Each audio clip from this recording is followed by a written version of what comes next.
My beloved friends, lions don't lose sleep over the opinions of sheep, but sometimes the sheep forget whose roar made the ground shake in the first place. And to those of you who walk quietly but shift entire atmospheres with your presence, this moment is for you. Look closer at what's happening around you, the whispers, the drama, the subtle attacks, the rising friction. The crowd didn't form because you were weak. They didn't team up because you were easy to target. No, they formed the pack because alone you were too powerful. Face to face, they knew they couldn't touch you. So they gathered, they plotted, they gossiped, they disguised fear as noise, and still they trembled. That's not hate, that's panic. That's spiritual confirmation wrapped in chaos. This wasn't just a conflict, it was a signal. And if you're hearing this right now, don't ignore it. This is your wake-up call. But before we dive in, I want to say something from the bottom of my heart to those of you who have sent us super thanks. Thank you. Truly, your support is sacred. It helps keep this message flowing across timelines and borders, reaching the people who need it most. But hear me clearly, whether you donate or not, I'm deeply, deeply grateful for you. Just your presence here, your time, your spirit, your remembering, that means more than you know. Now listen closely. There's something haunting about being chosen. It doesn't shout, it doesn't beg to be seen, but it burns, it glows, it exposes, it shifts every space it enters. And that glow, it doesn't just light up rooms, it reveals. It makes egos uncomfortable, it triggers insecurity, it unmasks the counterfeit. And when people can't handle the heat of your light, they lash out. Not because you're wrong, but because you're real. So if you've been lied on, mocked, copied, betrayed, good. That means your power is being felt. Even in moments when you doubted it, they didn't. That's why they gathered. That's why they tried to dim your light before you realized how bright it was. Because deep down, they knew what would happen the moment you stopped apologizing for your frequency. They saw what one focused version of you could do, and that scared them. Some of you forgot. You thought isolation meant rejection. You thought silence meant abandonment. But chosen ones are always isolated before elevation. You mistook spiritual refinement for punishment, not knowing that heaven was clearing space for your rise. The universe never forgets its own, and right now it's moving in your favor. Not because you begged for it, but because you were built for it. Being chosen doesn't come with comfort. It comes with fire, with pressure, with war. But war doesn't break what's real. War reveals it. And if you're still here, still standing, still listening, you are the revelation. The reminder that pressure doesn't crush purpose. It calls it out. So next time they swarm, next time the shade gets louder, next time the critics gather, smile. Not because it doesn't hurt, but because you finally understand it. They're not fighting you. They're fighting the God that chose you. And trust me, that's a battle they've already lost. Stay sharp, stay grounded, stay unshakable. You weren't sent here to blend in. You were born to stand out. So if the weight on your shoulders has grown heavier, that's your proof. This message is confirmation. The system felt you shift. The grid picked up your signal. Now drop a 777 in the comments if you've ever felt like too much for a world addicted to small. That pressure you feel, it's not breaking you, it's shaping you. And if something inside your spirit is stirring right now, and you can't click away, it's because this message is not just truth, it's divine memory. Now let's get into it.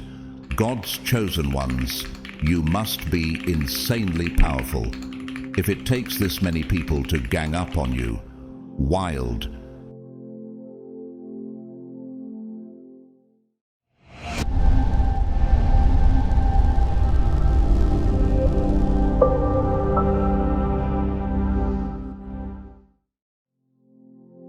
Number 1, God's chosen ones, you must be insanely powerful if it takes this many people to gang up on you. Wild. When the dogs bark, the lion stays silent. And you, the chosen one, are that lion. You've felt the bark's echo, haven't you? You've seen the noise rise, the criticism swell, and the strange alliances form. People who never used to speak are suddenly united in their disdain. But have you ever asked yourself, why now? Why all of them at once? Why does it take an army to try and bring you down? Could it be that what you carry is so rare, so potent, so divinely orchestrated, that the only way they stand a chance is to come together against you? What is it about your light that threatens their darkness? What is it about your silence that speaks louder than their screams? The truth is, the louder their bark, the deeper their fear. And fear, when faced with truth, becomes desperate. You're not witnessing random noise. You're witnessing panic. And chosen one, panic doesn't surround the powerless. It surrounds a rising storm. Take a moment and look around with spiritual eyes. Count not the people, but the patterns. Count the fake smiles, the whispers that stop when you enter the room, the sudden swarm of critics who once remained quiet. What changed? It wasn't them. It was you. Your light awakened. Your truth started to radiate, and it made them uncomfortable. But ask yourself, why are people only uncomfortable when truth begins to touch the surface? Why do shadows only scatter when light enters the room? The Bible reveals this clearly. Arise, shine, for your light has come, and the glory of the Lord rises upon you. Isaiah 61. That light within you, it's not a result of effort. It's a result of divine purpose. You didn't choose this battle. The battle chose you because heaven marked you. And when heaven marks you, the world reacts. Now tell me, have you ever seen people plot against someone harmless? Do they gather in numbers to confront someone who poses no threat? Or do they assemble only when they sense a power too great for one man to handle alone? Think about it.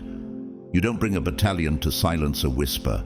You bring an army when you're terrified of what that whisper might become. So if they're coming in packs, if they're attacking in waves, it's because they're watching you rise into a version of yourself they cannot control, cannot manipulate, and cannot contain.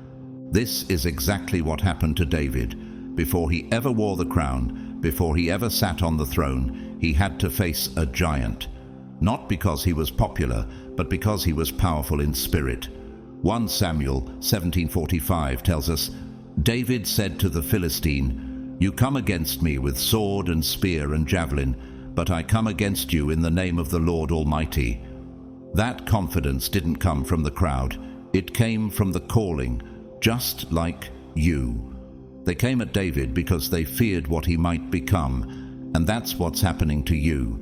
Even in modern times, we've seen this story repeat. Simone Biles, arguably the greatest gymnast in history, withdrew from the Olympics at the peak of her fame, amid judgment, scrutiny, and an avalanche of criticism. People who couldn't do a fraction of what she had done suddenly had loud opinions. Why? Because greatness disturbs the ordinary, because people feel the need to control what they cannot understand. But in stepping back, she reclaimed her power. And so can you. Have you ever noticed how the moment you gain clarity, everything tries to pull your attention? Sudden distractions, unnecessary drama, unexpected failures. Why does the chaos arrive just as you begin to align with truth? Could it be more than coincidence? Could it be spiritual interference?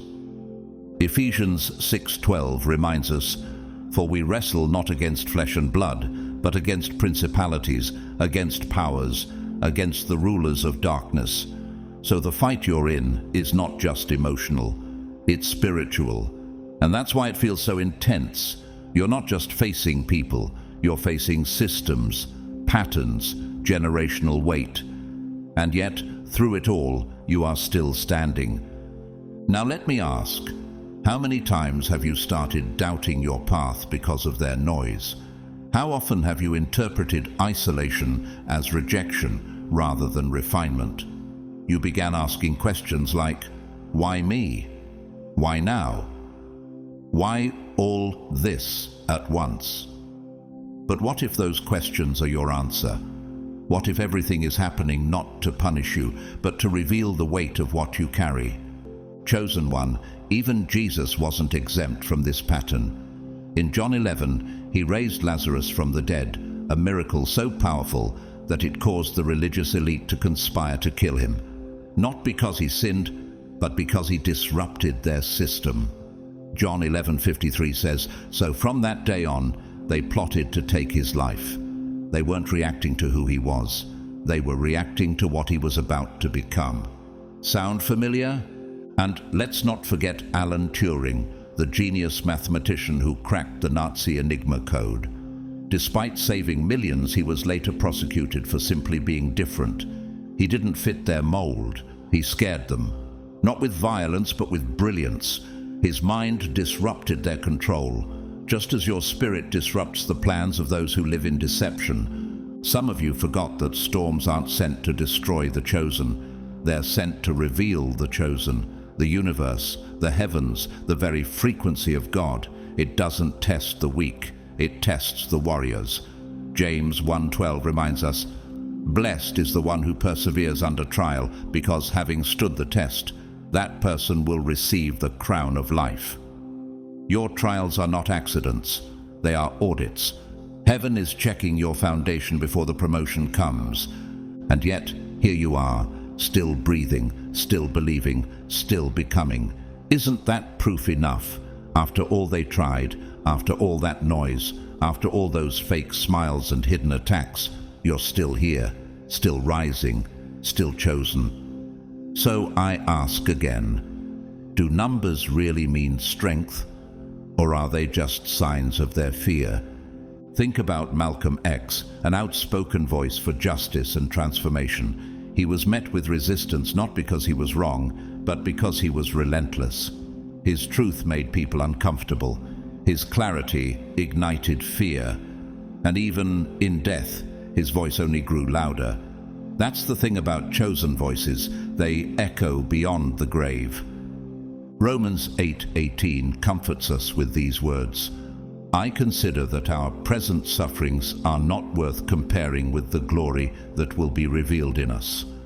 So why fear the fight when it's only proof that glory is on the way? Let me ask you one last question. Are you willing to stay quiet and blend in? Or are you ready to let your silence speak volumes? Are you prepared to own your light fully, even if it blinds those who refuse to evolve? Because now you know the truth. You are not in their league. You are not their mirror. You are not their puppet or their project. You are proof that destiny doesn't ask for permission. You are a walking, breathing revelation that God's plan is louder than man's opinion. And no matter how many gather against you, they cannot outlast your meaning. Because meaning, purpose, divine alignment, those things don't fade, they multiply. So let them bark, let them swarm, let them try, because the lion in you is just now waking up, and when you move, they will scatter.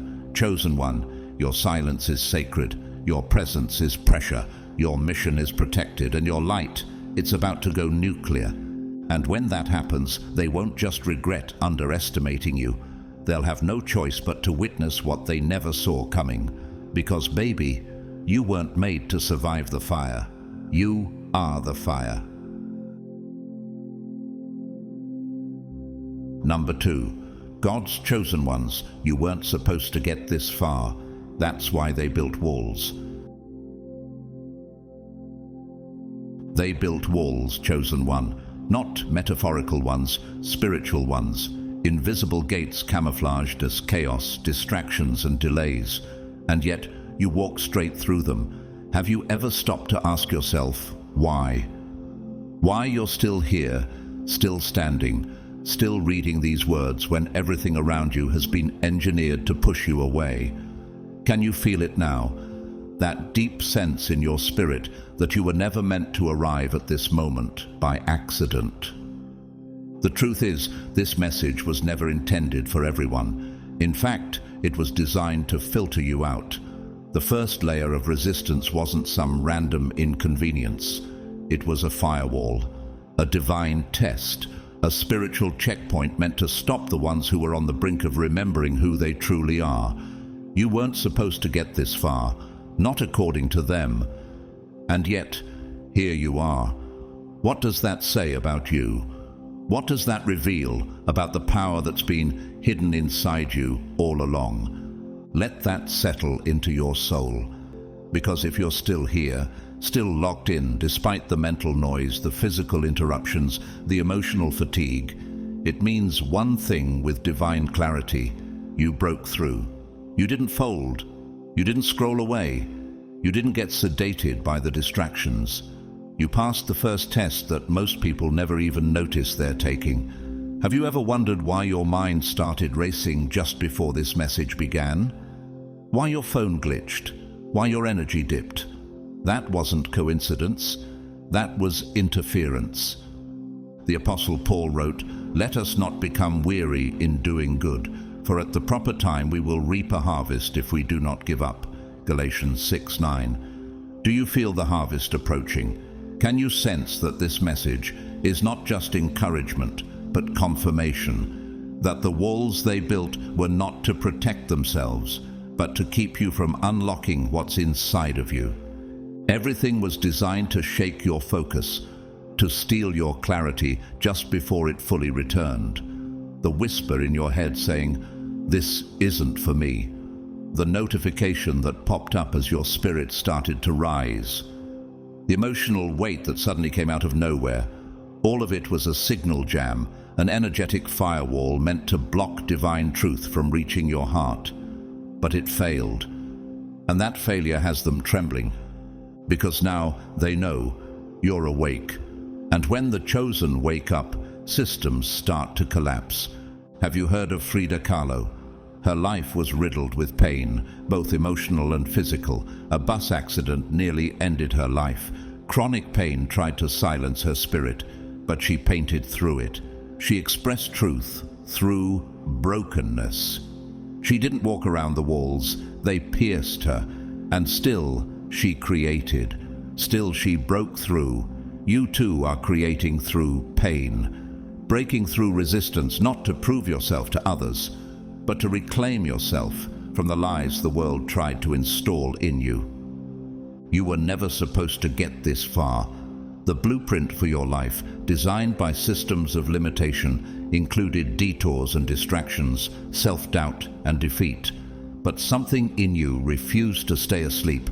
Something in you, perhaps even now, is burning with the question, if I made it through what was meant to block me, what else am I capable of breaking through? The Bible speaks directly to this moment. You are from God and have overcome them, because the one who is in you is greater than the one who is in the world. 1 John 4:4. You didn't just survive the first barrier, you overcame it. You tore through what was designed to sedate you. And now that you've done that, the system is afraid. Because you're not lost anymore, you're realigned. You're dangerous. You may not have even realized it at the time, but each delay, each betrayal, each whisper of doubt was actually a gate disguised as an attack. And when the system recognized that you had the audacity to keep going, it shifted tactics. The next layer of resistance would be different.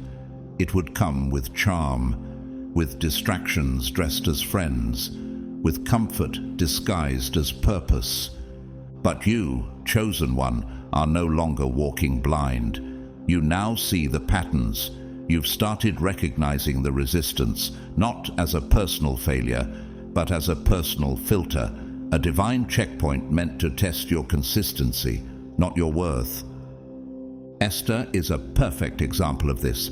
She was never supposed to make it to the palace. She was an orphan girl from a captive nation. But destiny doesn't respect man's design. Esther 4:14 declares, "Perhaps you were born for such a time as this." And you too were born for a moment like this, an awakening that was supposed to be blocked, yet found you anyway. A fire that was supposed to be extinguished, but now burns brighter than ever. Still, let's not sugarcoat it. The system adapts. The more awakened you become, the more subtle the distractions will be. This is the next level of the battle. The faces will look familiar. The opportunities will sound logical. But underneath it all, the energy will feel wrong. That's your cue. That's your inner system, your spiritual discernment, reminding you that not all open doors lead to destiny. Some are traps in disguise. And yet, look at you, still listening, still locked in, still burning with purpose even when the fire gets hotter. Let me ask you, have you realized yet that your very presence in this moment is a statement? That this message didn't just reach you, it was drawn to you, like gravity bending toward divine alignment. In 2 Corinthians 10:4, Paul reminds us, the weapons we fight with are not the weapons of the world. They have divine power to demolish strongholds. That's what you've done. You've torn down strongholds that were crafted to keep you spiritually sedated. You've already won your first war, not with fists, but with focus, not by shouting, but by refusing to scroll away from your calling. Take Michael Jordan, for example. He was cut from his high school basketball team, told he wasn't good enough. That setback should have been a wall, a final rejection, but he used it as fire, and that fire made him unstoppable. The same fire lives in you. You've been told in 100 different ways that you don't belong here, that you're not ready. But the proof is in the moment. You are here, and that changes everything.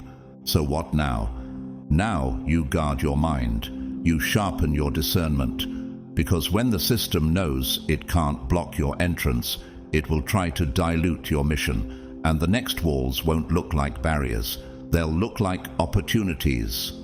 False connections, shiny distractions. But remember, recognition is power, and you've already proven you're paying attention. Even Maya Moore, the WNBA superstar, shocked the world when she walked away from basketball in her prime. Not for injury, not for money, but to fight for justice and free an innocent man from prison. People said she was wasting her moment, but she was walking in alignment.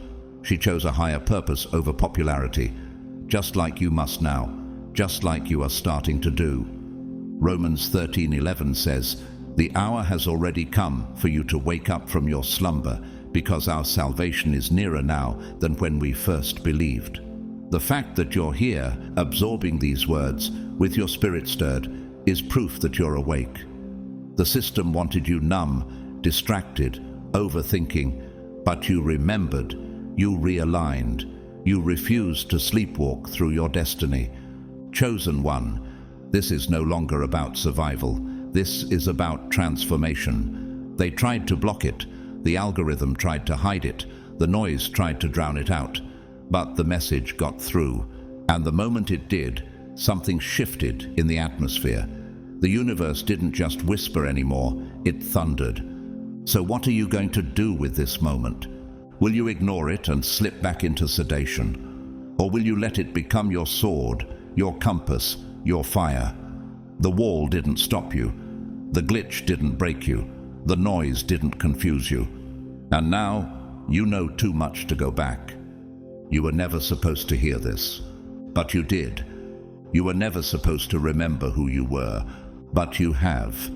And if the system fought that hard to keep you from this message, imagine how hard it will try to stop you from becoming what this message just activated. But don't worry, you've already won the first battle. Now it's time to win you. Number 3, God's chosen ones, they couldn't beat you. Face to face, so they came for your energy in the dark. They couldn't confront you directly, chosen one, so instead they crept through the shadows. When they realized that your strength couldn't be broken in public, they turned to stealth, not fists, not weapons, but frequencies. energy, atmosphere, because you are not just a person moving through the world. You are a spiritual broadcast, radiating light, purpose, clarity, and to those who thrive in confusion, your clarity is catastrophic. Have you felt it? That strange heaviness that makes no sense. One moment you're sharp, focused, your chest ablaze with purpose, and the next you're scattered, slumped, mind foggy, body drained. You're irritated over things that wouldn't have touched you yesterday. You're weary, not from running, but from simply existing. What if I told you this isn't just burnout? What if the exhaustion you feel is not weakness, but warfare? The Bible tells us, "Be alert and of sober mind." Your enemy, the devil, prowls around like a roaring lion, looking for someone to devour. 1 Peter 5:8. But the devouring doesn't always come through disaster. It often comes through distraction, through depletion, through invisible attacks that make you question yourself. Chosen one, this is the war they don't talk about. Spiritual energy warfare. Not against your body, but your vitality. Not against your vision, but your frequency. And the moment your vision aligns with action, when your thoughts and your calling begin to synchronize, that's when the attack hits. Not with noise, but with numbness. Not with war cries, but with spiritual static. You wake up empowered, and by midday you're second-guessing your every thought. Have you noticed this pattern? Why does it always seem to hit right before a breakthrough? Could it be that every time your light expands, it disrupts a darkness that had grown too comfortable? Take time to ask yourself, why am I suddenly drained after moments of deep clarity? Why does confusion creep in right after I've committed to something meaningful? Why do I spiral into fatigue without any physical explanation? You aren't lazy. You aren't undisciplined. You're being targeted. Because energy, especially divine energy, can't be beaten, but it can be disrupted. In Daniel 10:12-13, we find a chilling example of this very battle.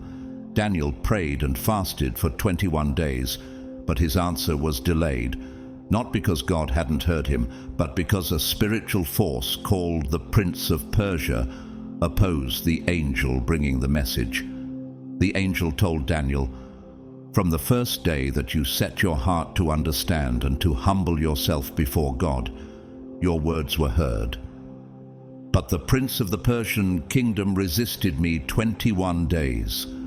This shows that spiritual resistance is real, and often the delay is the result of a war being fought around you, not within you.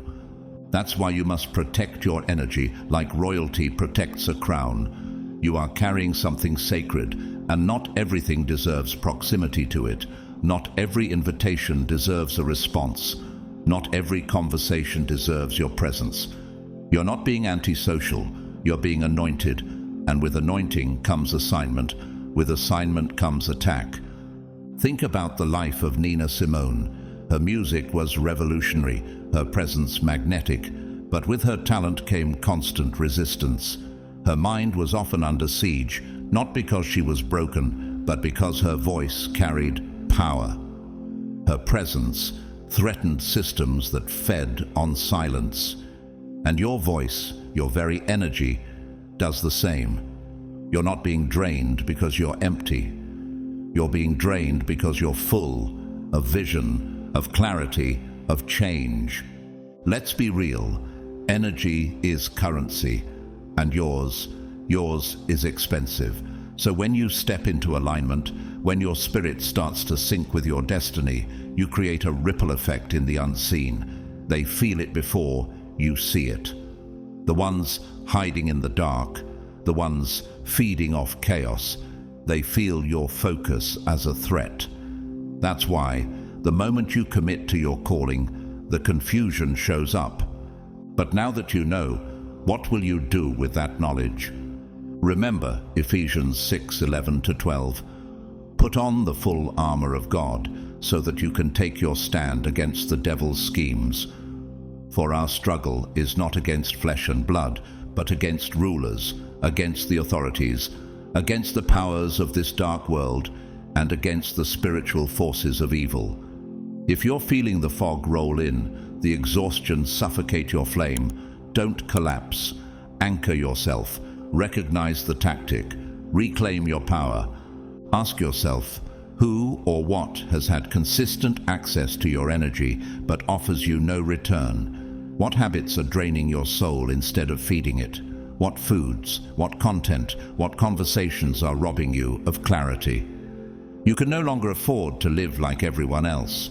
You're not here to conform. You're here to shift the atmosphere. Even Robin Williams, a man who made the world laugh, silently battled depression. His energy was magnetic, healing, but often misunderstood and exploited. What people consumed in joy, he carried in weight. You too must understand the weight of your gift. Not everyone will understand it. Fewer still will protect it. That's why you must protect it for yourself. This invisible warfare is not a curse. It is confirmation. Resistance only rises when real movement begins. And you, chosen one, are real movement. You are heaven's disruption to systems that depended on your silence. And when they couldn't take your mind, they targeted your energy. But guess what? Your awareness has made you dangerous, because the moment you recognize the pattern, you break its grip. Let this truth settle deep within. He gives strength to the weary and increases the power of the weak. Isaiah 40:29. You don't have to manufacture energy out of nowhere. You have divine backup. The key is to stop leaking power where it isn't respected. Your energy is not random. It is purpose-filled. It is strategic. It is part of the calling. So when you feel that unexplained exhaustion, don't spiral. Pause, pray, reclaim. Say it with me. I call my energy back from every place I unknowingly left it, from every face I smiled at out of guilt, from every screen I scrolled past out of habit, from every thought that didn't serve me. I call it back now. Because here's what they never expected. You waking up to the game. They counted on your confusion. They depended on your self-blame. But now, you're aware, you're awake, and that makes you unstoppable. Romans 12:2 reminds us, do not conform to the pattern of this world, but be transformed by the renewing of your mind. The pattern has been exposed, and once a chosen one sees the pattern, they can never return to pretending. You are not here to be overwhelmed. You are here to be a weapon. You are not a victim of this fatigue. You are the fire it came to smother, but the fire is still burning. Why? Because it's not just physical stamina that keeps you going. It's divine mission, purpose, identity. So yes, guard your energy like royalty, not with arrogance but with awareness. You are not exhausted because you're weak. You are exhausted because your light is expanding, and that expansion is triggering the darkness around you. And what they don't know is that you're no longer apologizing for your glow. You're no longer questioning your fire. You're no longer ignoring the patterns. And because of that, your energy is returning. Your clarity is strengthening. Your roots are deepening. So the next time that fatigue hits out of nowhere, the next time the fog tries to descend, don't panic. Anchor. Know what it is. Call it out. Speak over yourself. Recenter. Number 4. God's chosen ones. They pulled every string, and you're still standing. They pulled every string, chosen one. They worked behind the scenes, timed every distraction, engineered every delay. But somehow, you're still standing. Can you feel that? That quiet power in your chest? That unexplainable steadiness? It's not arrogance. It's not luck. It's alignment. And it's the very thing they hoped to unravel, because they knew exactly what they were doing. The moment life began to flow for you, the moment doors opened before you knocked, and answers came before you even asked, they panicked. Have you ever wondered why the clarity you had just days ago suddenly vanished? Why the peace in your steps was replaced by pressure in your chest? why the flow felt like it slammed into a wall. That shift wasn't random. That wasn't just life. That was intentional resistance, a precise, well-timed effort to stop what you were on the verge of stepping into. You were becoming too aligned, too aware, too powerful. So they scrambled the signal. They created static. They stirred the waters. And the worst part, it didn't come with sirens. It came subtly, creeping in like a fog. 1 minute, you're thriving. The next, you're questioning yourself, irritated for no reason, stuck in loops that used to be behind you. The focus you had suddenly feels fragile. The motivation vanished. This isn't coincidence.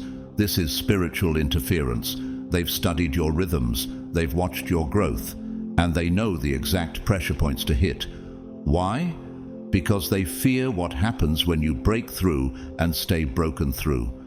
The Bible doesn't leave us in the dark about this kind of battle. In 2 Corinthians 2:11, Paul warns, "In order that Satan might not outwit us, for we are not unaware of his schemes."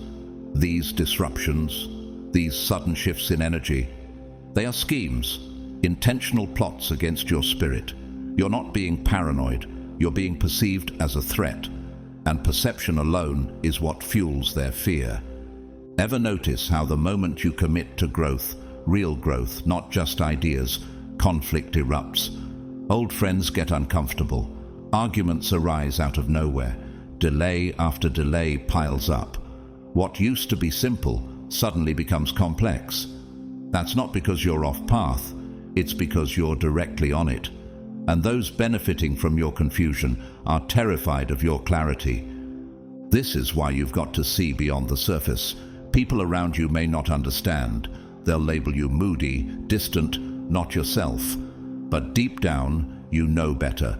You can feel the tension beneath the surface, like something unseen is moving pieces around to disorient you. That's not your imagination. That's strategy. That's warfare. And your awareness of it, that's your weapon. Remember Job, a man of faith, wealth, and alignment.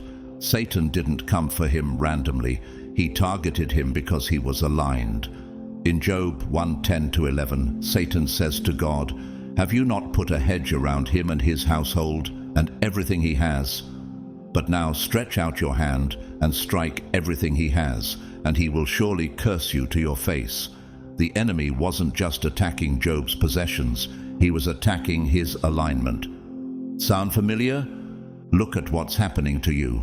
The moment you stepped into flow, they struck, because they know what momentum means. They know that if you stay in rhythm, if you stop doubting and start moving in full awareness, you become unstoppable. You unlock things that threaten the very systems built on your silence. That's why they keep pulling strings. That's why they mess with your sleep, stir up drama, send distractions disguised as opportunity. It's not random, it's reaction. They are responding to your rising. Because when a chosen one is in motion, the forces of resistance scramble. And guess what? They pulled every string. And still, you're here. Think of Viktor Frankl, Holocaust survivor and author of Man's Search for Meaning. He lost everything, his family, his home, his freedom. And yet, in the darkest hell imaginable, he chose to maintain his purpose. He couldn't control the suffering, but he could control his response. He stood tall where others crumbled. And you too are learning to stand in storms designed to swallow you whole. That's no small thing. That's a mark of divine endurance. Every time they created chaos and you refused to flinch, you became harder to reach. Every time you stayed calm in the middle of conflict, you became harder to manipulate. Every time you recognized the pattern and chose stillness over reaction, you became untouchable. That's why the attacks are intensifying. Not because you're failing, but because you're evolving. Isaiah 54:15-17 says, "If anyone does attack you, it will not be my doing. Whoever attacks you will surrender to you. No weapon forged against you will prevail." Let that settle into your bones. Every trap laid against you will fold under its own weight. Every scheme will be exposed. Every delay will become a detour that delivers you right into divine alignment. But you have to stay awake, because the next wave won't come as a storm. It will come as comfort, familiarity, a voice that sounds like a friend, a door that looks open but leads to nowhere. You've seen what misalignment feels like. Don't walk back into it just because it's familiar. Do you know about Malala Yousafzai? A girl shot for pursuing education. They tried to silence her before she ever spoke to the world. But the bullet didn't stop her voice, it amplified it. They pulled every string to keep her in fear. And now, she's a global symbol of courage. That's the thing about chosen ones. When you attack them, they don't die, they multiply. Chosen one, look at where you are, still standing, still sensing, still discerning, still rising. You may feel weary, but don't confuse weariness with weakness. The fact that you're still here is proof of spiritual resilience. You are more powerful than they imagined. And that realization, that's what keeps them up at night. Romans 5:3-4 says, "We also glory in our sufferings, because we know that suffering produces perseverance, perseverance, character, and character, hope." What you've endured hasn't just been survival, it's been refinement.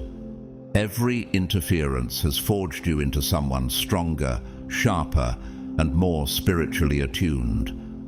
Ask yourself, what did they hope I would forget? What version of me were they trying to bury? What truth about myself have I reclaimed in the middle of this pressure? Because that's the gold, that's the treasure in the fire. Not just that you're surviving, but that you're remembering who you are. Even Toni Morrison, a literary giant, once said, "If you want to fly, you have to give up the things that weigh you down." These strings they pulled, they were meant to hold you in place, but you've learned to spot them. You've learned to cut them, and now you're rising lighter than ever. So when the next wave comes, and it will, don't ask, "Why is this happening again?" Look it in the eye and say, "You should have taken me out when you had the chance." Because now you see, now you know, now you're unshakable. Number 5, God's chosen ones. They thought you were just another flame, but you were the fire starter. They thought you were just another spark, flickering, fleeting, destined to burn out when the wind changed. But what they didn't realize, chosen one, is that you weren't the flame. You were the fire starter. You were never meant to borrow light. You were born to generate it. Let this truth settle deep, not just into your ears, but into your bones, into your identity, into the very wiring of your purpose. Because this world never planned on you remembering who you really are.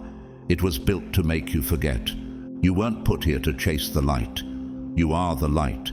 You are not some accidental extra wandering the stage, hoping the script makes sense.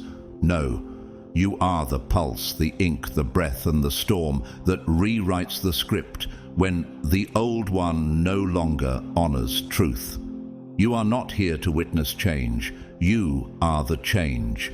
You are not simply magnetic to miracles. You are the proof that they still walk among us. And as wild as it sounds, the universe doesn't just support you, it responds to you. When you move with purpose, it moves with you. That's not arrogance, that's divine alignment. But let me ask you, what happens when someone like you finally wakes up to that truth? What happens when you stop waiting for permission and start moving like you've already been approved? What happens when you stop searching outward and finally look inward and realize that the spark you've been chasing was never out there? That's the part they missed. They thought you were a seeker. They assumed you were the moon, reflecting someone else's brilliance. But no, you're the sun, self-generating, self-sustained, uncontainable. And now that you're glowing without their validation, they're nervous, they're watching, whispering, swarming, because the world can tolerate reflection, but it cannot ignore a source. It can ignore echoes, but not a voice. It can tolerate imitation, but not origin energy. And you, chosen one, are the origin. That's what makes you dangerous. John 1:5 says, "The light shines in the darkness, and the darkness has not overcome it." That's you. Your light isn't just decorative, it's disruptive. It doesn't just comfort, it confronts. When you walk into the room, illusions collapse. When you speak truth, masks fall. When you live authentically, those living in fear feel threatened. And what do people do when they're threatened by something they can't control? They get loud, they get petty, they build narratives, they try to label you. Too intense, too serious, too much. But let's be real, those are not criticisms. They're confessions. They are saying, "You're too powerful for the game we're pretending to play. You are too real for their fiction, too awake for their sleep, too aligned for their chaos." And they don't know what to do with that. So they do what people always do when they encounter a mirror that reflects their shadows. They attack the mirror. But somehow, you're the one who doubts. You question your own timing. You hesitate to speak. You shrink, thinking your presence is an inconvenience. Let me stop you right there. You've never been the problem. You've been the revelation. You are not the one hurting people. You're just showing them what they've buried. And that's more truth than most can handle. Jesus said in Matthew 5:14, "You are the light of the world. A city set on a hill cannot be hidden." You're not meant to shrink. You're not meant to tone it down.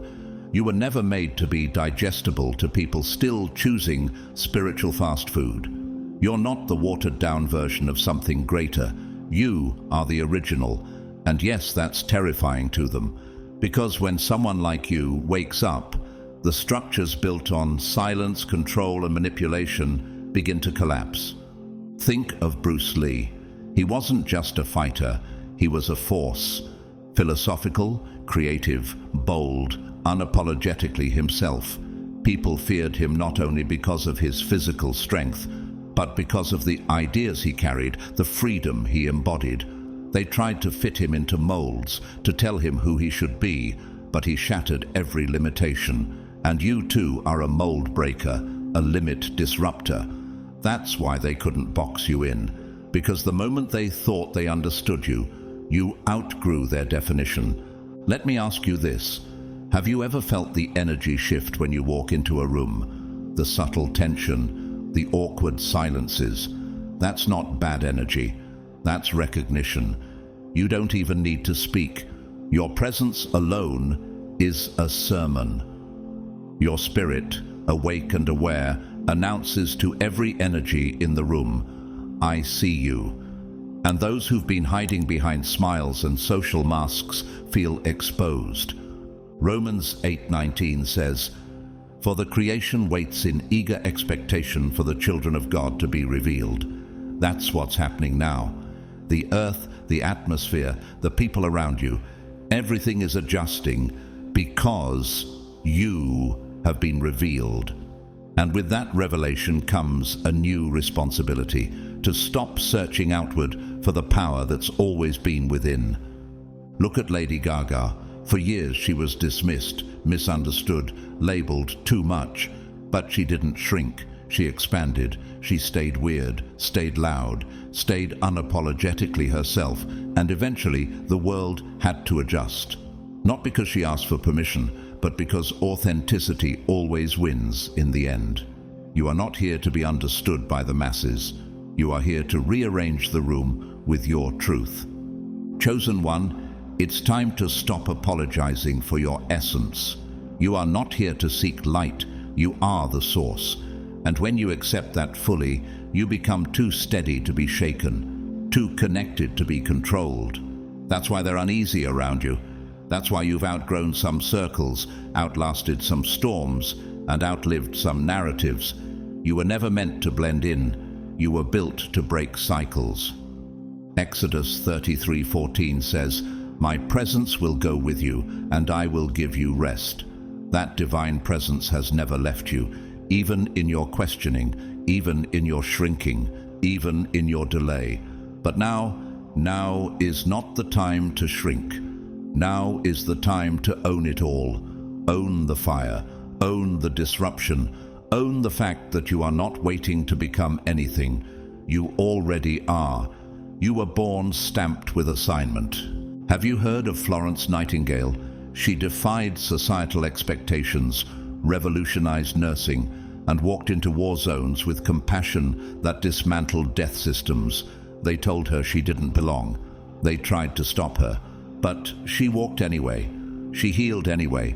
That's what real power does. It moves anyway. So yes, expect resistance.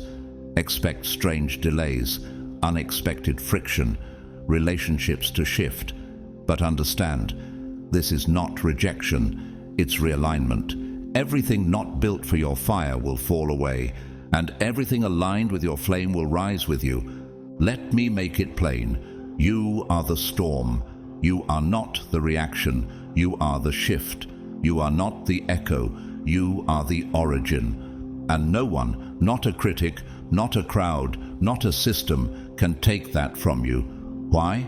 Because they didn't create you, so they can't control you. They thought you were just another flame. They didn't know you were the spark that sets empires ablaze.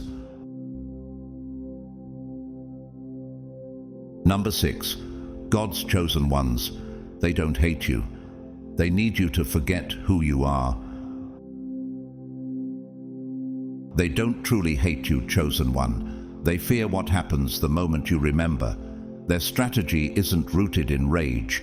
It's rooted in desperation. The plan has never been to destroy you. It's been to distract you, delay you, and make you doubt yourself until you forget who you've always been. Because the moment you fully awaken, the illusion collapses. The illusion that they were ever more powerful. The illusion that you needed their approval. The illusion that you were anything less than divinely unstoppable. Let's be painfully clear. You are not being targeted because you're broken. You are being targeted because you're whole in ways they can't replicate. You're not under siege because you're behind. You're being watched, studied, and spiritually opposed because you're ahead. Even when you move in silence, especially then, you glow without a spotlight. You rise without applause. You grow in the dark. And to those who feed on imitation, your authenticity is a direct threat to their existence. Let me ask you this. Have you ever wondered why they cling so closely but never truly support you? Why they mimic you while subtly undermining you? Why they orbit your energy but never celebrate your evolution? It's because they need you, but only the version of you that doesn't know how powerful you are. The moment you reclaim your light, they lose their lifeline.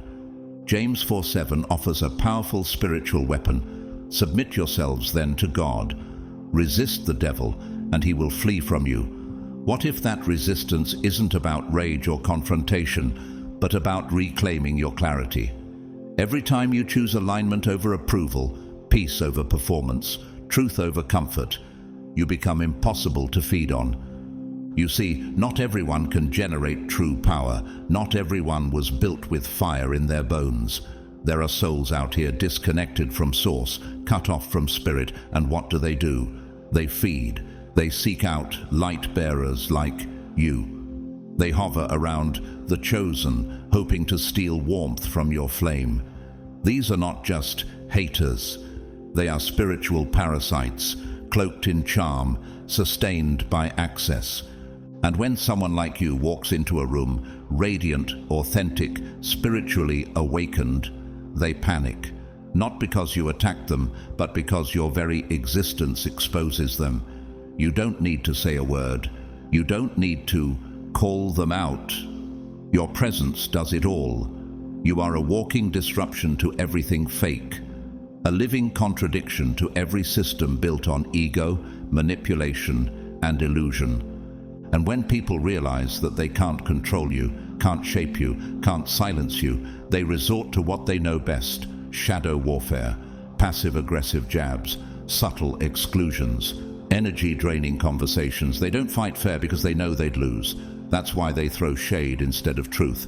That's why they whisper instead of roar. That's why they watch from the sidelines, hoping you'll dim so they can shine. But Proverbs 4:18 makes your future clear. The path of the righteous is like the morning sun, shining ever brighter till the full light of day. That's your path, brighter and brighter. No matter how many shadows gather, your light will expose them. And that's what they fear most. Not your anger, not your mistakes, but your truth. Think about Prince. He refused to be owned, categorized, or confined. He didn't just make music, he redefined it. He walked away from record labels that tried to rename him, reduce him, or claim him. He became a symbol, literally, because even names couldn't hold him. And you, chosen one, are just like that. You cannot be contained. You weren't made to be managed. You weren't sent here to fit in. You were sent here to fracture falsehoods with your very being. So understand this. The attacks you face are not personal. They're strategic. You are confronting energies that can't survive your awakening. And that's why it always feels so deeply targeted. Because it is. You're not stumbling into resistance. You are standing face to face with forces that depended on your unconsciousness. They needed you to forget, to shrink, to doubt. Because the moment you remember, they lose access. Ephesians 5:13-14 says, "Everything exposed by the light becomes visible, and everything that is illuminated becomes a light." That's your impact. You don't just shine, you activate. You don't just expose, you transform. You don't just walk in rooms, you change the temperature. Have you ever been called too sensitive, too emotional, too intense? That wasn't judgment, it was projection. They sensed your depth, your discernment, your frequency, and it made them uncomfortable. Not because you were wrong, but because you were right. And truth, when it walks into a space built on lies, is always called the problem. But let this settle into your chest. You were never the problem. You were always the proof. That divine power can walk around in human form. That alignment doesn't need validation. That peace doesn't require popularity. You're the example they hoped no one would notice. The reminder that power doesn't come from noise. It comes from knowing. Knowing who you are, knowing whose you are. Remember Maya Lin, the brilliant mind behind the Vietnam Veterans Memorial. She was met with massive backlash, too young, too quiet, too different, but her vision, it rewrote how grief could be honored. She didn't raise her voice. She raised a monument. Just like you, your life is becoming a monument to resilience, carved in silence, powered by spirit, immune to manipulation. So what do they do now? They pull away. They reframe you as selfish. You've changed, they'll say, and they're right. You've remembered, you've risen, and now they can't feed where they no longer have permission. And that's what drives them insane. Not your ego, not your ambition, but the fact that you no longer need their approval to breathe. Psalm 18:29 says, "With your help I can advance against a troop. With my God I can scale a wall." You're scaling walls they thought would stop you. You're reclaiming territory they thought they own forever. And every time you choose clarity over chaos, peace over performance, you take back more ground. So when the fog rolls in again, when doubt tries to knock on your door, when subtle guilt is used as a weapon, don't flinch, don't react. Just remember, you're not here to be liked. You're here to be light. You're not here to fit in. You're here to break the mold. Think of James Baldwin. His words shattered systems. He didn't scream. He spoke truth with surgical precision. He knew who he was, and that knowing made him unstoppable. You've arrived at that same threshold. The knowing is settling. The remembering is locking in. And that's the threat. They don't oppose you because you're weak. They oppose you because you've already won. They don't hate you, chosen one. They just needed you to forget who you are. But it's too late now, because you remember. Number 7. God's chosen ones. Before the crown, there's always the crushing. Before a crown ever touches the head of a chosen one, there is always the crushing, the weight, the silence, the storm that makes you wonder if you ever had what it takes at all. But hear me clearly, this isn't random, this isn't chaos just happening to you. This is design. This is spiritual precision. What you are going through right now is not a breakdown, it is a proving ground. It is the final threshold, the hidden battlefield before the next level of your divine purpose. And if you are here, still breathing, still believing, it means you're already deep in it. Let me ask you, chosen one, have the delays become more frequent? Have the betrayals cut deeper? Has the silence from the people who used to cheer you on become deafening? Have you woken up feeling like your soul is trying to hold its breath? If so, then congratulations. You're standing at the door to destiny, and everything you're feeling isn't punishment, it's confirmation. Heaven never crushes the unqualified. It tests the ones it's about to trust with something heavy. And baby, your future carries weight. James 1:2-4 tells us, "Consider it pure joy whenever you face trials, because you know that the testing of your faith produces perseverance, that you may be mature and complete, not lacking anything." That's what this is about. Your completion, your becoming. You are not falling apart, you are falling into place. Every generation has this moment. Every chosen one in history hits this wall, this tightness, this pressure, this soul-level resistance. It's ancient. It's not meant to destroy you. It's meant to refine you, to strip away every illusion, every attachment, every weakness that cannot walk with you into what's next. Because what's coming to you is not small. You are not just breaking generational curses. You are birthing a reality so uncommon that the gate in front of it had to be fortified, and you're standing right in front of it. Now ask yourself, why has the pressure intensified lately? Why did everything start falling apart right when it started to feel like you were making progress? Why does it feel like the more you believe, the more resistance you face? Because the resistance isn't coming at you, it's responding to you. Your power is expanding, your vibration is rising, your calling is activating, and every opposing force that benefited from your dormancy is now in full defense mode. Esther, before she became queen, had to be hidden, processed, and positioned in silence. Her crown didn't fall from the sky. It came through crushing, through uncertainty, through opposition. And yet Esther 4:14 reminds us, "Who knows but that you have come to your royal position for such a time as this? And you, chosen one, you are standing in your such a time as this." This pressure isn't random, it's royal training. So don't get confused. The war is not about whether you are worthy. You've always been worthy. The test is about whether you remember who you are while everything around you is trying to make you forget. Will you hold the vision when all you see is fog?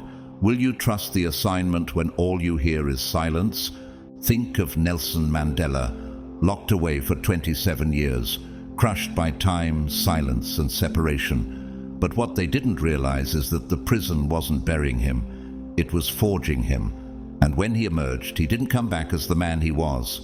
He returned as a movement. You too are being forged in obscurity, built in isolation, not because you've failed, but because you're about to lead. Let's be real. This is the point where most people quit. This is where dreams die quietly. This is where gifted people start settling for survival. But not you. Even now, with tired eyes and a weary soul, you're still holding the vision. You haven't let go. And that's proof that you're different. That's why the pressure has been so personal. That's why the delays have been so strategic. That's why you've been misunderstood, even by the people who once claimed to see you. Because what's coming to you isn't meant for the crowd. It's crafted for the called. Isaiah 43:2 reminds us, When you walk through the fire, you will not be burned. The flames will not set you ablaze. You're not going through this to be consumed. You're going through this to be cleansed. Because when you rise from this, nothing will have a hold on you. No voice, no guilt, no fear, no dependency. You will emerge unshakable, undeniable, and uncrowned by men, but chosen by God. Now let's talk about the doubt, the whisper that says, maybe I'm not ready. The thought that tempts you to settle, to shrink, to accept almost. That voice, that's the final test, because the enemy doesn't fight you when you're weak. He fights you when you're one move away from breakthrough. The fatigue is real, but the reward, even more real. Let me show you. Oprah Winfrey was told she was unfit for TV, fired from a local news station, crushed by doubt, rejection, and racial bias. But instead of collapsing, she anchored. And today she's not just a TV host, she's a global force. And you too are not just walking through resistance. You're activating a realm of influence they said you weren't made for. Romans 8:18 declares, I consider that our present sufferings are not worth comparing with the glory that will be revealed in us. Don't be fooled by the noise around you. It's not the end, it's the edge. And once you push through this moment, just this last push, you'll step into what was already yours all along. So when everything tells you to quit, tell the storm, you should have taken me out when you had the chance. Because now you're awake. Now you see the pattern. Now you understand that the pressure was not to crush you, it was to crown you. Chosen one, you weren't sent here to almost make it. You weren't built to almost break through. You were sent to shatter ceilings, to open paths, to shift the atmosphere by refusing to fold under the weight of becoming. And this storm, this silence, this soul-deep ache is the last threshold before your next level. And baby, your next level, it isn't coming, it's already here. Number 8, God's chosen ones. If the crown is yours, stop asking for permission to wear it. If the crown is already yours, chosen one, why are you still waiting for permission to wear it? Why are you pausing in the hallway when heaven already flung the door wide open? Why are you dimming your light in rooms that were meant to be lit by your fire? Let's cut through the hesitation and the false humility. This is not the season for smallness. This is the hour for sovereignty. Your breakthrough, already written. Your elevation, already unfolding. Your crown, already crafted and fitted to your spirit. And no force, not in this world or the next, has the authority to stop what God has assigned to your life. Isaiah 14:27 says, For the Lord Almighty has purposed, and who can thwart him? His hand is stretched out, and who can turn it back?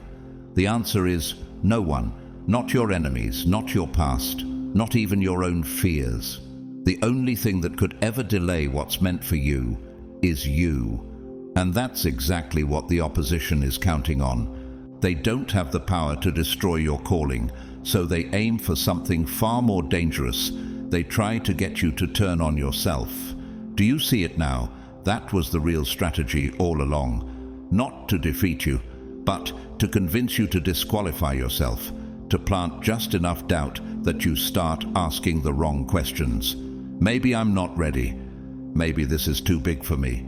Maybe they were right about me. Let me ask you something, chosen one. Who planted those doubts? Who benefits from your second guessing? Who gains when you delay your becoming? The answer is clear, not you. That voice telling you to shrink, to retreat, to hand back your crown, that's not your spirit. That's interference, a last-ditch effort from a system that knows it's about to lose control of you forever. Matthew 16:19 echoes God's authority over your destiny. I will give you the keys of the kingdom of heaven. Whatever you bind on earth will be bound in heaven. You already hold the keys. You're not waiting to be handed access. You've already been given it. So why are you still asking for permission to move, to speak, to shine? You were born for this. You see, they knew they couldn't face you in battle, so they used a quieter weapon, internal sabotage. They tried to make you pick up the same doubts they planted and use them against yourself, to question your worth, to apologize for your fire, to slow your momentum by making you seek validation from people who were never capable of seeing your truth. Let me remind you, you don't need validation from the blind. Think about Harriet Tubman. She didn't wait for consensus. She didn't ask for permission to liberate herself or others. She followed the inner compass God placed inside her, and freedom followed her footsteps. That same divine clarity lives in you, the same unshakable courage, the same fire. You're not imagining your power, you're just finally waking up to it. And yes, it scared them. That's why they came early. That's why they whispered lies while you were still forming the dream, because they saw the glow before you did. They sensed the shift in you before you knew what it was called. And so they tried to hijack it with narratives, with projections, with pressure. They hoped you'd ask for a green light when the light was already green. Galatians 1:10 reminds us, "Am I now trying to win the approval of human beings or of God? If I were still trying to please people, I would not be a servant of Christ." Chosen one. You're not here to please the masses. You're here to obey the call of heaven, and that means moving even when it makes others uncomfortable, shining even when it blinds those still hiding in the dark. So, if you felt surrounded by resistance, dismissed by people you once trusted, doubted by voices you once leaned on, good. Let it confirm what your spirit already knows. You are real, and realness always triggers what's fake. Let the pushback be proof. Let their obsession with your silence remind you of how loud your impact already is. Look at Nikola Tesla, misunderstood, ridiculed, dismissed by systems that couldn't monetize his mind, but he kept creating, kept seeing, kept bringing visions into form. And now the very world that once rejected him runs on the technologies he dreamed of. You are no different. They may not get you now, but the ripple effect of your obedience, it will outlive their resistance. So here's the truth they hoped you'd never see. You don't need consensus to rise. You don't need applause to ascend. You don't need permission to wear what's already been placed on your head by divine hands. You're not waiting for the world to accept you. The world is already adjusting to your awakening. John 15:16 offers another powerful reminder. You did not choose me, but I chose you and appointed you so that you might go and bear fruit. That means you were chosen, appointed, positioned, and no man, no system, no setback has the right to revoke what God ordained. Let me say it plainly. You are not crazy. You are chosen. You're not imagining your breakthrough. It's unfolding even now. You're not delusional. You're disruptive. And the very fact that they organized against you is the clearest proof that your impact is undeniable. Weak things don't cause this kind of reaction. Irrelevant people don't get this kind of opposition. So what now? Now you stop stalling. Now you stop explaining. Now you stop shrinking to fit molds you were sent to break. This is not your season to apologize. This is your hour to announce, to take back what's yours, your voice, your vision, your value. You were never meant to tiptoe through your calling. You were meant to walk like it's already yours, because it is.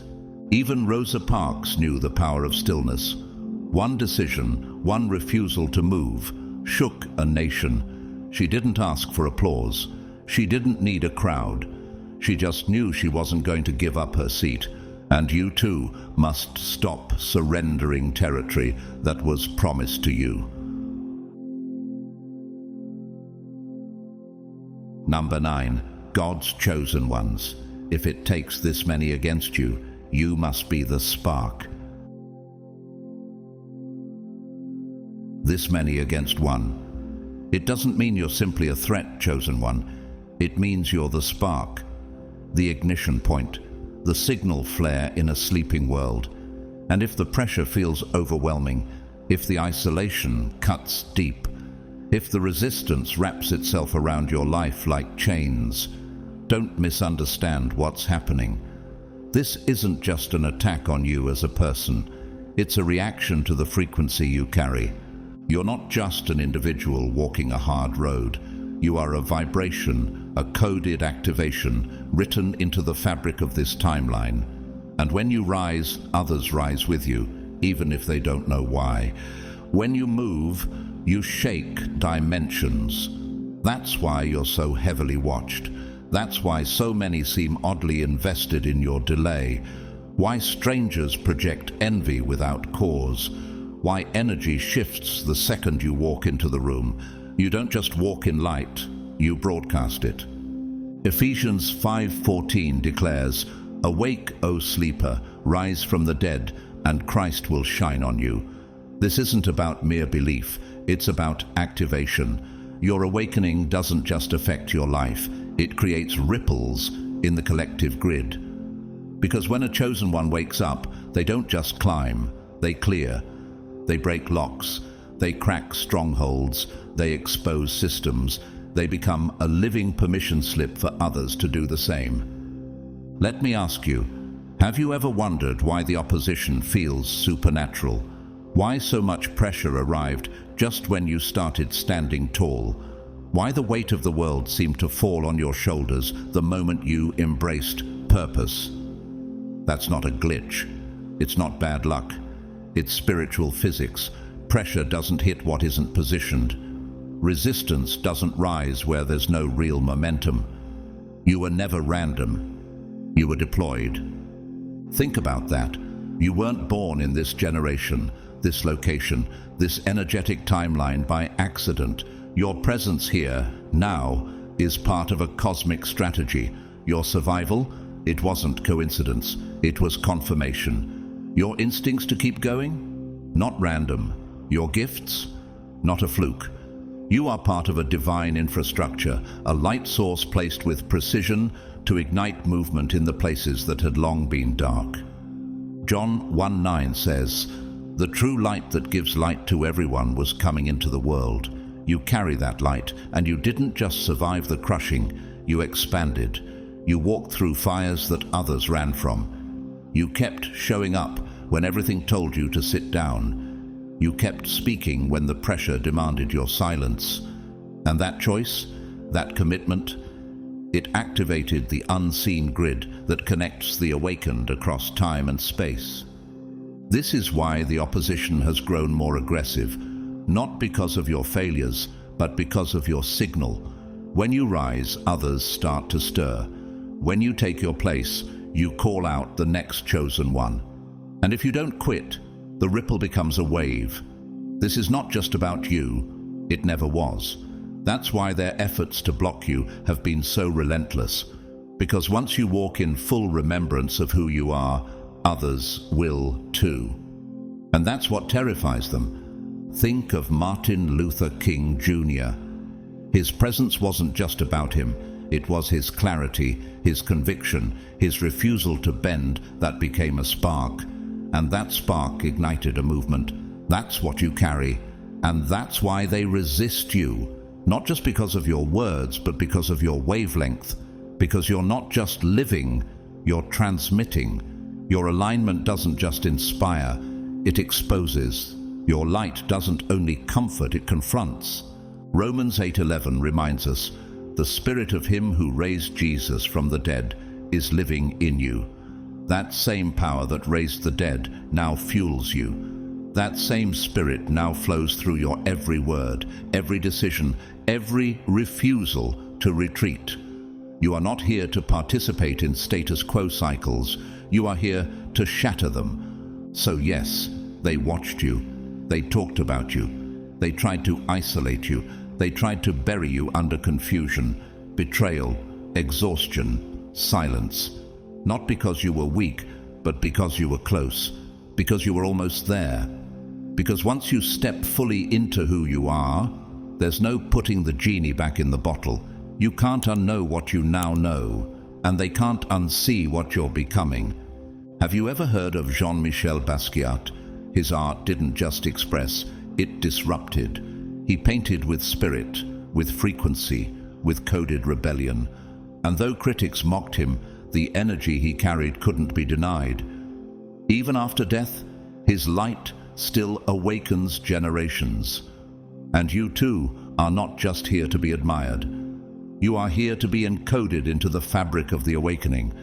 And now, you're still standing, after betrayal, after nights that almost broke your soul, after doubt clawed at your mind. You didn't just make it, you activated. Your frequency sent a signal. The others are waking up. Your presence has awakened the grid. And now your role is shifting from survivor to source, from seeker to igniter, from watcher to wayshower. Psalm 18:29 declares, "With your help I can advance against a troop. With my God I can scale a wall." You weren't just built to endure. You were designed to advance, to move forward even when legions stood in front of you. And now they realize it. That's why the attacks multiplied. Because your light didn't just survive, it spread. And what they tried to extinguish now lives in those who've been stirred by your courage. My beloved chosen one. And now, as the final pieces fall into place, let this truth settle deep into your spirit. You were never the target because you were weak. You were the target because you're transformational. The resistance was never random, it was recognition. Everything you've endured, everything you've overcome, every moment you almost gave up but didn't, it was all confirmation. Confirmation that you're not only chosen, you're ready. Ready to rise, ready to lead, ready to walk in what was already written for you long before the world ever tried to define you. You were never here to follow the crowd. You were sent to awaken the sleeping, to ignite others by the fire of your presence, and to stand unapologetically as proof that the crown is real, the calling is sacred, and your time is now. If this message stirred something inside you, if your spirit recognized this not as new truth, but as a divine remembrance, then don't let it stop here. Share it, pass it on. There's another chosen one out there, hanging by a thread, who needs this confirmation just like you did. The grid is live. Let's keep the signal moving. If you feel led to support this mission, you can send a super thanks below. Your generosity helps keep this message reaching more of the chosen ones around the world. And whether you donate or not, I am deeply grateful for your presence, your energy, and your courage. Just by being here, just by listening, just by remembering, you've already contributed more than you know. From the depths of my soul, I speak blessings over your path. May your discernment sharpen. May your strength multiply. May doors open without effort and burdens lift without warning. May the whispers of heaven grow louder than the noise of fear. And may every step you take echo with divine alignment. You are not just surviving, you are awakening. You are not alone. You are connected. You are not becoming. You already are. Now go, chosen one. Shine, lead, disrupt, transformation. And never again, ask permission to wear what God already crowned you with. With love, honor, and deep gratitude, until next time.